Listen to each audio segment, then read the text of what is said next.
Les saludamos, hermanos. Estamos otro domingo más trayendo el mensaje de la palabra de Dios, y hoy lo vamos a hacer recordando un evento que el pueblo cristiano celebra y recuerda como algo muy extraordinario en la historia de la iglesia, y es la celebración de Pentecostés.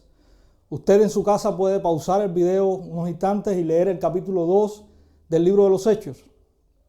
Hermanos, la fecha en que se desarrolla el hecho era una de las fiestas más importantes para el pueblo judío.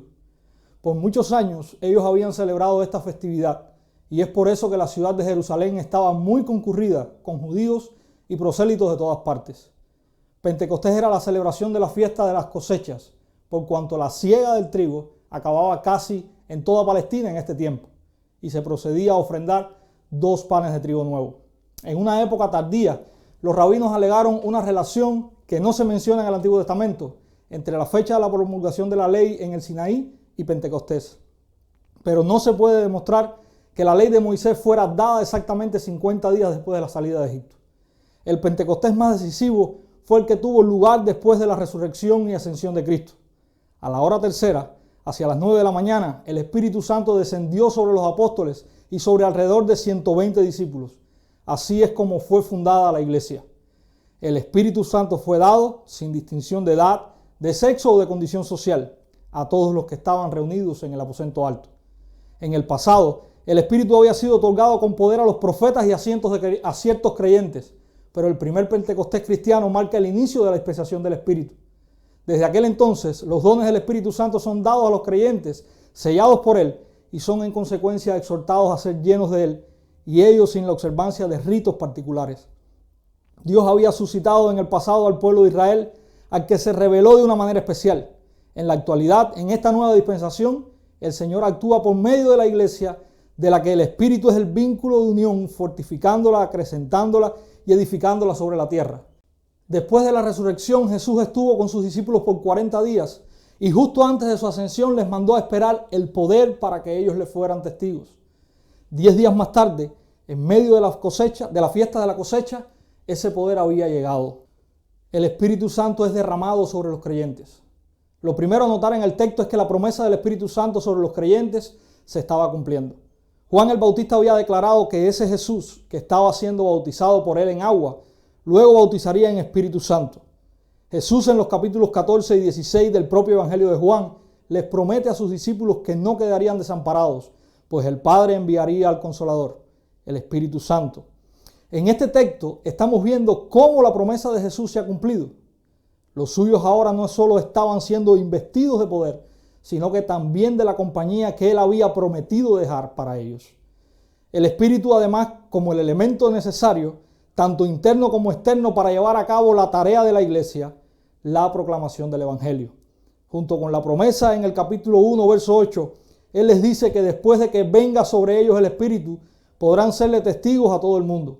El Espíritu Santo estaría obrando internamente en los suyos, capacitándolos para la tarea y dándoles valor para hacerla.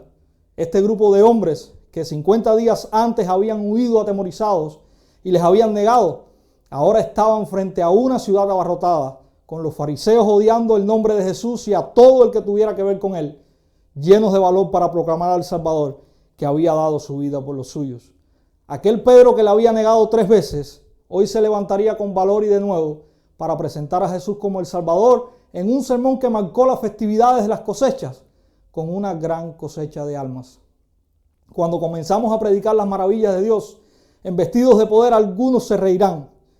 Pero Pedro pronunció un mensaje lleno del Espíritu. Allí está el ministerio externo. El Espíritu Santo traspasó el corazón de 3,000 almas y las trajo a los pies de aquel que dio su vida en la cruz. ¡Qué maravilloso comienzo de la era cristiana! La iglesia podía cumplir la función dada, no porque fuese económicamente fuerte o porque tuviese grandes oradores, sino porque había recibido un don dado del cielo que obraría de acuerdo al poder y beneplácito de aquel que lo había enviado.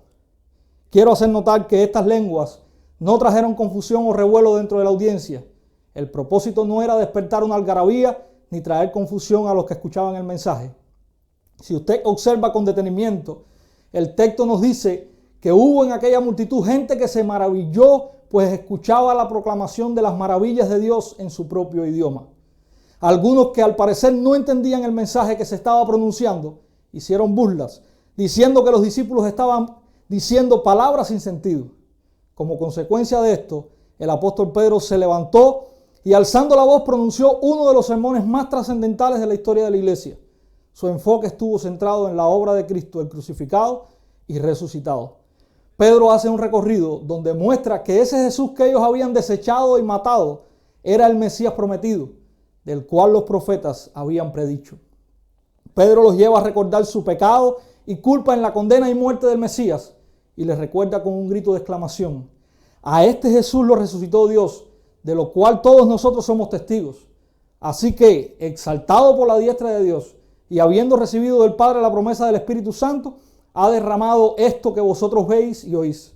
Sepa, pues, con certidumbre toda la casa de Israel, que a este mismo Jesús, a quien vosotros crucificasteis, Dios le ha hecho Señor y Cristo. Muchos fueron movidos a arrepentimiento al escuchar esto y preguntaron: ¿qué haremos?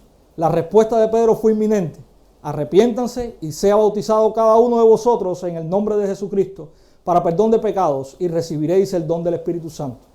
Hermanos, la evidencia del ministerio de la iglesia por medio del Espíritu está ilustrada en esta porción. Nosotros estamos llamados a predicar el Evangelio de Cristo, que es capaz de traer al más pecador al arrepentimiento por medio del Espíritu. No se esfuerce, mi amado hermano, en buscar por usted el método correcto o las palabras apropiadas.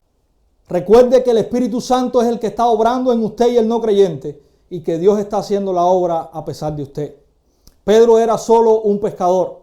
Ellos eran reconocidos como gente sin letras y del vulgo, pero Dios se manifestó a través de ellos y transformó con su evangelio todo el imperio romano y posteriormente el mundo entero.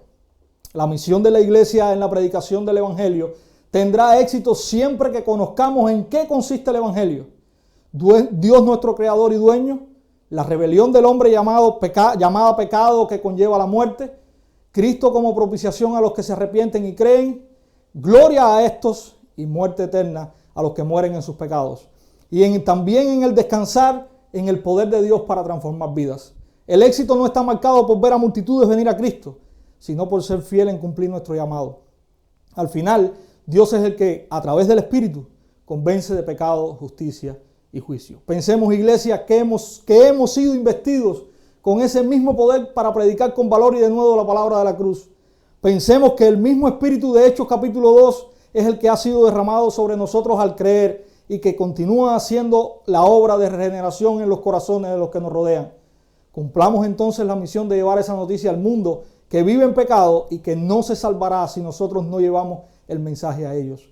La predicación del Evangelio es el medio de la gracia de Dios que ha sido dada para que los pecadores escuchen el Evangelio y sean salvos.